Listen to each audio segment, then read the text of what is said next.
दावे के साथ कह सकती हूँ कि बहुत से लोगों को ये बात मालूम ही नहीं होगी कि रोजाना की जिंदगी में जो भी काम आप करते हैं उसका भी असर हमारे घर के वास्तु पर पड़ता है। लोगों को लगता है कि वास्तु का मतलब है बस घर बनाते समय कुछ दिशाओं का ध्यान रखना, पर ऐसा नहीं है। हमारा रहन सहन, खान पान और यहाँ तक कि हमारे विचार जिस तरह के होते हैं वैसा ही प्रभाव हमारे जीवन पर भी पड़ता है। यहाँ तक कि हमारे व्यवहार और हमारी आदतों से भी हमारा जीवन प्रभावित होता है। वास्तुशास्त्र के कुछ नियमों का पालन करना तो हमारे जीवन में बहुत ही जरूरी है। अब ऐसे में उनका ज्ञान ही ना हो तो बेवजह ही आप खुद ही अपने घर के वास्तु दोष का कारण बन जाते हैं और फिर लोग परेशान रहते हैं कि मेहनत तो मैंने पूरी की थी पर उम्मीद से कम ही फल क्यों मिला। जैसे रोज आप समय पर नहाना, समय पर भोजन करना, यानी कि हर काम आप नियम से करते हैं, यहाँ तक कि हमारा निश्चित समय पर सोना और जागना भी हमारे लिए बेहद ही जरूरी है। ये हमारे स्वास्थ्य की दृष्टि से तो अच्छा है ही, साथ ही हमारे शास्त्र में भी इन नियमों का पालन करना बहुत ही जरूरी है। अच्छी नींद हमारे लिए बहुत ही जरूरी होती है। इससे हमारे मन मस्तिष्क को आराम के साथ साथ तंदुरुस्ती भी मिलती है।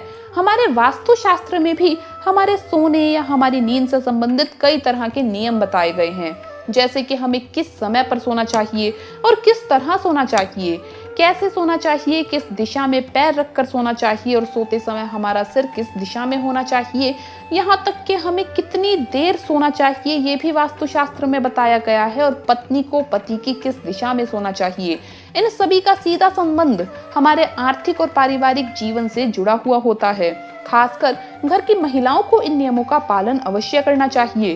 सोने से जुड़े नियमों को लेकर आपके हर सवाल का जवाब आज इस वीडियो में हम आपको देंगे, ताकि अगर हमारे सोने का तरीका गलत है या हम किसी नियम की अनदेखी कर रहे हैं या कोई ऐसी भूल कर रहे हैं जिसके कारण हमें परेशानियों का सामना करना पड़ रहा है, तो उसे तुरंत ही सुधार सकते हैं, जिससे हमारा जीवन भी सुखमय हो जाए। तो चलिए जान लेते हैं वास्तुशास्त्र के अनुसार महिलाओं को सोते समय कौन सी बातों का ध्यान रखना आवश्यक है। पर उससे पहले सच्चे मन से कमेंट्स में एक बार जयकारा जरूर लगाएं, जय माता दी, ताकि माता रानी के दरबार में आपकी हाजिरी लग जाए। दोस्तों, माता रानी के लिए एक लाइक तो जरूर बनता है। दोस्तों, सबसे पहले तो ये जान ले कि वास्तुशास्त्र के अनुसार घर के मुखिया का शयन कक्ष यानी बेडरूम हमेशा ही दक्षिण पश्चिम दिशा में होना चाहिए, जिसे नेतृत्व दिशा भी कहते हैं। इस दिशा में शयन कक्ष होने से उस व्यक्ति को व्यापार में और नौकरी में तरक्की मिलती है। इसके साथ ही मुखिया का परिवार में प्रेम और आदर बना रहता है। दोस्तों, अगली बात जिसका आपको ध्यान रखना है, सोते समय हमारा सिर दक्षिण या पूर्व दिशा में होना चाहिए। ये स्वास्थ्य की दृष्टि से उत्तम माना जाता है। दक्षिण दिशा में पैर करके बिल्कुल भी नहीं सोना चाहिए, क्योंकि ये मृत्यु के देवता यम की दिशा कहलाती है। इसलिए दक्षिण की ओर पैर करके सोने से मानसिक तनाव बढ़ता है। इसी तरह उत्तर दिशा में सिर रखकर भी सोना नहीं चाहिए। पूर्व दिशा में सूर्य उदय होता है और सूर्य हमारे हिंदू धर्म में सबसे अधिक पूजनीय है, इसलिए पूर्व दिशा की ओर पैर रखकर बिल्कुल भी सोना नहीं चाहिए। दोस्तों, घर की रौनक और खुशियां बढ़ाने के लिए घर की महिलाओं की मुख्य भूमिका होती है। घर के लोगों में अच्छे संस्कार बनाकर रखने की जिम्मेदारी भी महिलाओं की अधिक होती है। इसलिए विशेष रूप से महिलाओं को अपने सोने और जागने के समय का ध्यान रखना चाहिए। महिलाओं को समय पर सोना और सुबह जल्दी उठना चाहिए। नित्य कर्म से निवृत्त होकर पूजा पाठ करनी चाहिए। इससे घर में खुशहाली और उत्साह रहता है।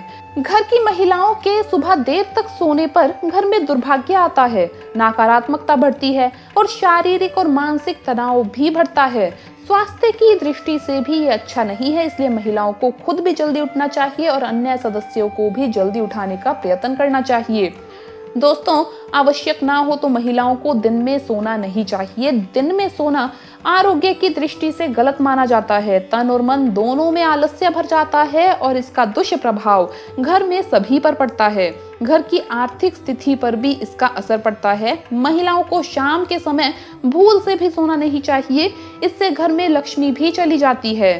दोस्तों, घर के मुखिया और बड़ी महिलाओं को हमेशा दक्षिण दिशा में सोना चाहिए, क्योंकि दक्षिण दिशा का प्रभाव सबसे ज्यादा होता है। इसलिए दक्षिण दिशा में सोने से घर के मुखिया महिला का वर्चस्व, स्वभाव और महत्व बना रहता है। अक्सर शयन कक्ष में पति पत्नी में लड़ाई झगड़े की नौबत आ जाती है, लेकिन वास्तुशास्त्र में शयन कक्ष में पति पत्नी की लड़ाई को बहुत ही अशुभ फल देने वाला माना जाता है। इसलिए पति पत्नी को बेडरूम के अंदर किसी भी तरह के लड़ाई झगड़ों की बातों से बचना चाहिए। राहु और केतु जैसे ग्रह इनके झगड़ों के मुख्य कारण होते हैं, इसलिए ऐसे ग्रह के दुष्प्रभाव से बचना चाहिए। शास्त्र के अनुसार पत्नी को पति की बाईं ओर सोना चाहिए। महिलाओं को कभी भी अपने बालों में फूल या गजरा और सुगंधित तेल लगा करके नहीं सोना चाहिए। ये बुरी शक्तियों को आकर्षित करने का काम करते हैं। बालों को बांध कर सोना चाहिए। सोने से पहले अपने पैरों को साफ करके ही सोएं। बिस्तर पर बैठकर खाना भूल से भी ना खाएं। झूठे मुंह सोने ना जाएं, इससे नींद भी अच्छी आती है और बुरे सपने भी नहीं आते। तो दोस्तों, ये थे हमारे सोने से संबंधित कुछ नियम जो कि विज्ञान और वास्तुशास्त्र दोनों पर ही आधारित है। इनका पालन करना ज्यादा मुश्किल बात नहीं है, इसलिए आप भी इन्हें आजमाइए और अपने जीवन में सकारात्मकता लाइए। तो दोस्तों, आपको ये वीडियो कैसा लगा हमें कमेंट्स में जरूर बताएं। इस वीडियो को लाइक करें, अपने दोस्तों के साथ शेयर करें और हमें सब्सक्राइब करना ना भूलें। धन्यवाद दोस्तों, आपका दिन शुभ रहे। जय माँ लक्ष्मी, जय माता दी।